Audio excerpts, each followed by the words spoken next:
Yeah, guys and girls, welcome back to my Slimfast dieting plan for Friday, 12th of May.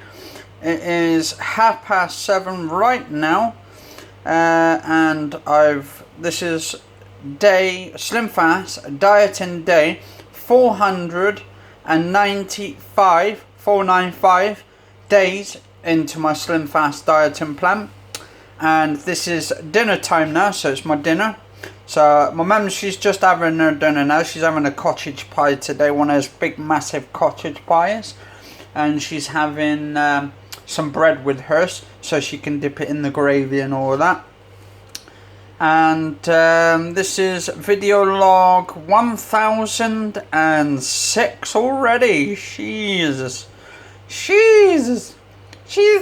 Christ. Right, anyway, so for today, for my dinner for today, for the 12th of May 2017, better put 2017 in it, don't want it thinking it's, because actually if I'd have said 1928, my god, that would have taken you back. If I'd have said the actual time as a sort of a date, don't want to get confused or mixed up anyway and get confused.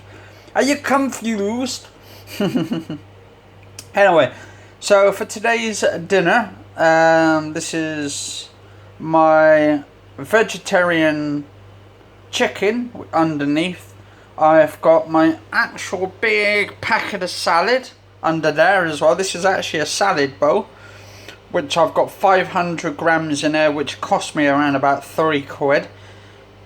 Not too cheap. Not cheap either. It's actually quite expensive.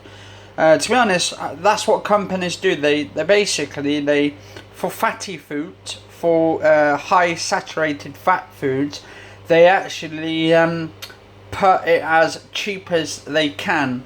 But when it comes to, say, bread, for instance, bread, you can pick a whole loaf up for about 34 pence if you get the cheapest.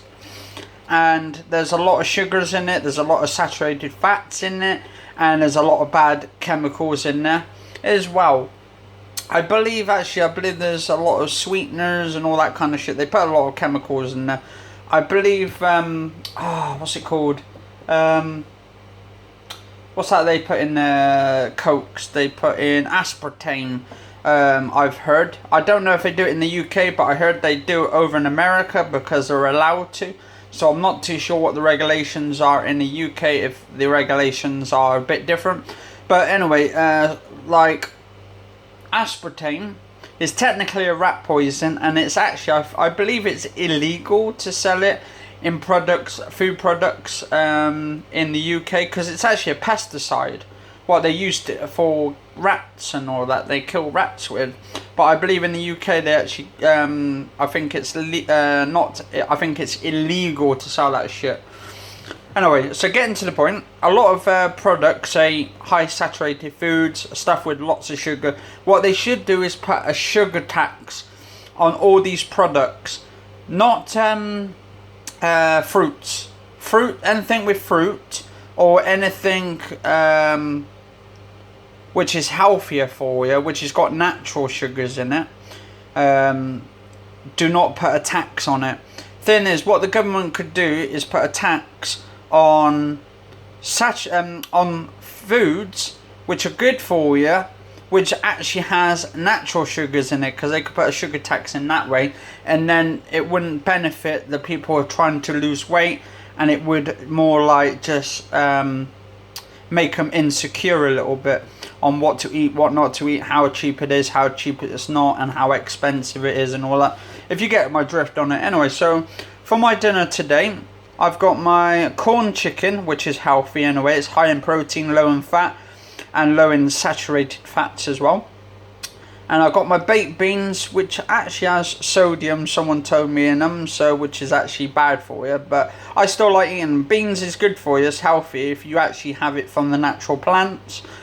Also, I've got a bit of chili in there, which gives it a little bit of spicy texture, and yeah, I've got my salad underneath, and that's pretty much it. And I've got my bread here as well. Anyway, guys and girls, if you enjoyed the video, do slash the like button, as